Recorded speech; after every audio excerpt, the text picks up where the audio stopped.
Le cadavre avait été recouvert d'ocre et l'ensemble faisait quelque chose, une tache rouge sous le dolmen. Et à côté, il y a un massacre de bisons, chose rare.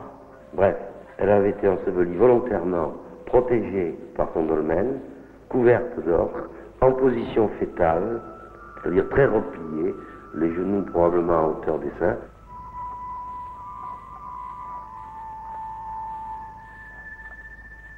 Des centaines de milliers de touristes qui viennent sont persuadés que le Périgord est la terre promise de la préhistoire.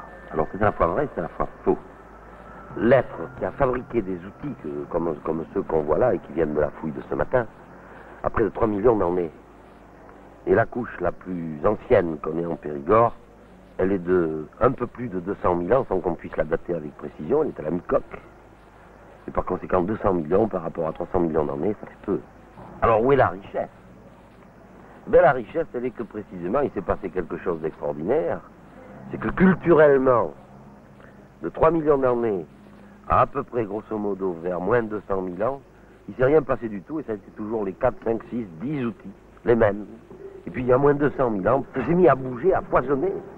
Et la trousse à outils s'est enrichie d'une manière prodigieuse, jusqu'à moins 35 000 ans. Et puis à moins de 35 000 ans, il est arrivé une histoire absolument extravagante. C'est que dans un rayon de 20 km autour d'ici, est apparu l'art. Le premier art à tester. Alors, peut-être il y avait un art qui était fait sur des choses périssables et qu'on n'a pas retrouvé, et qui était antérieur à ces moins de 35 000 ans.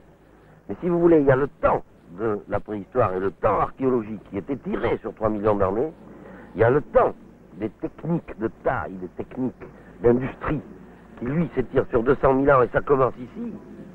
Et puis il y a le temps artistique, qui est un temps immense, qui est un temps prodigieux pour l'homme. Enfin, c'est vrai que Breuil a dit Lascaux c'est la chapelle Sistine de l'art.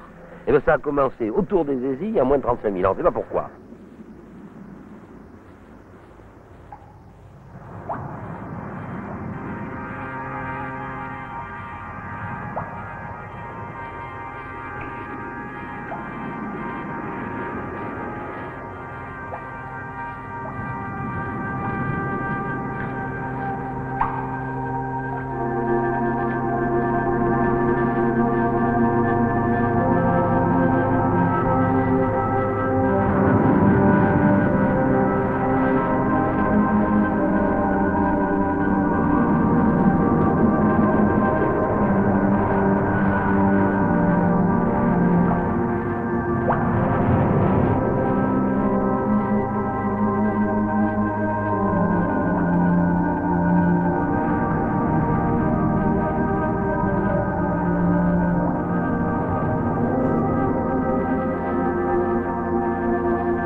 au Magdalénien moyen, c'est-à-dire bien au-dessus du solutrin, vers moins 15 000, moins 13 000, on a abouti à l'apogée de la représentation animale.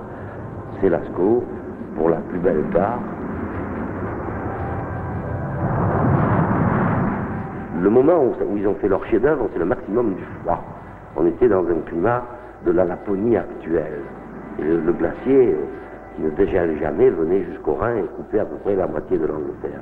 C'est là qu'il y avait les grands troupeaux ici, les mammouths, les bisons par dizaines de milliers, les chevaux par dizaines de milliers, les saumons qui remontaient les rivières. Et puis voilà que ça s'est réchauffé. Et ces Magdaléniens sont partis, probablement vers le nord et vers l'est. Ils ont disparu. Mais si le climat ne s'était pas dégradé, s'il n'y avait pas eu ce bouleversement écologique, peut-être ils seraient arrivés aux idéogrammes. C'était certainement une des plus grandes civilisations de l'homme à travers les temps. Et elle a mal fini. Et elle a mal fini à cause d'un bouleversement écologique. C'est une chose peut-être à laquelle l'homme moderne peut réfléchir un peu.